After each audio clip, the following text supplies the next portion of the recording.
This video is sponsored by The Walking Dead: No Man's Land.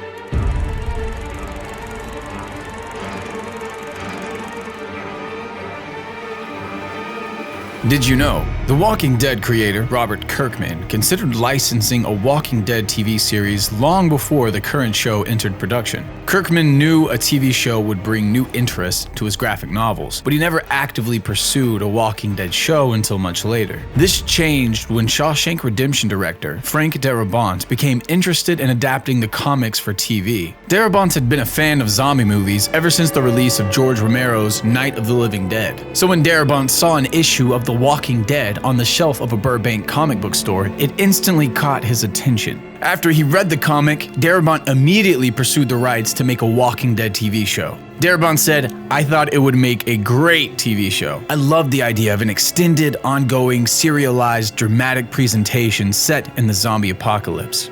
Kirkman instantly knew Darabont cared about the source material and wanted to do it justice, which made him optimistic. However, getting the show into production would be difficult, taking 4 years to be approved by a network. Before getting a pilot greenlit by AMC, The Walking Dead was pitched to both NBC and HBO. Both networks, HBO in particular, didn't want the show because it was too violent. HBO were willing to strike a deal if the gore found in the comics was significantly toned down, but executive producer Gail Ann Hurd told them no thank you. After being rejected by NBC and HBO, Hurd took The Walking Dead to AMC, who showed immediate interest. In fact, AMC were so impressed with the script and source material that they pre-ordered an entire season of the show before any filming had begun.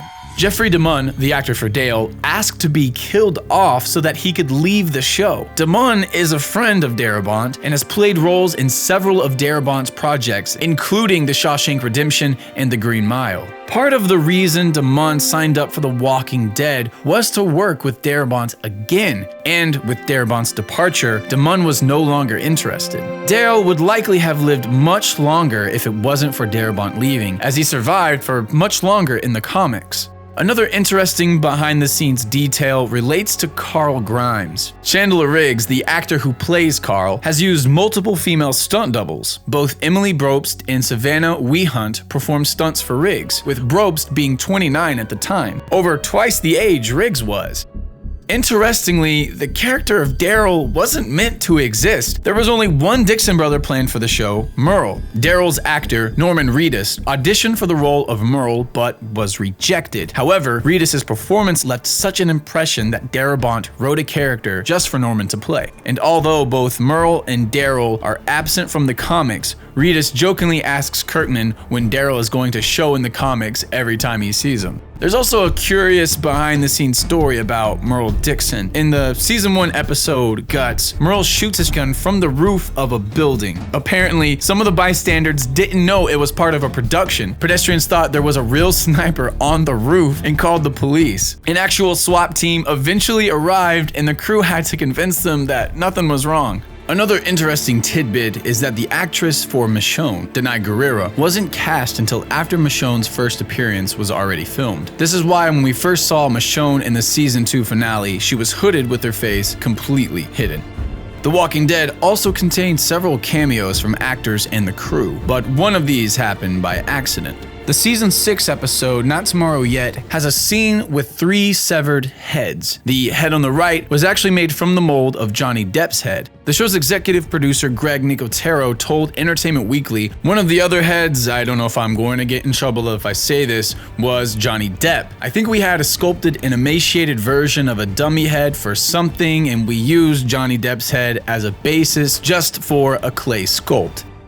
There are a few other interesting facts about the series Undead. Almost all sounds made by the show's zombies are added in after filming. While the sound team have many zombie stock sounds to work with, they also regularly bring in voice actors to record new grunts, moans, and screams. All the zombies on screen also have to go through a course on how to act like a zombie at a zombie school. The extras are put through a series of exercises to prepare them for the role. They're initially told to flop their bodies and try to bring out their own unique inner zombie. They're told not to walk in a specific way to ensure there is variety on set and that each zombie has character. However, they're told not to raise their arms and walk like Frankenstein, or perform any other actions that seem out of place for the show. They're also told not to blink. Some scenes also have to be edited digitally to remove blinking and raised arms that slip through. After training, all the actors' body types are categorized so it's easier to make prosthetics that fit and easier to dress them before a scene. There are types of zombies at 3 different levels of makeup detail. One level for far away, another for mid-range shots, and extra detailed zombies for close-ups. Actors are also taught how to behave at each distance and in different scenarios, such as attacking a survivor.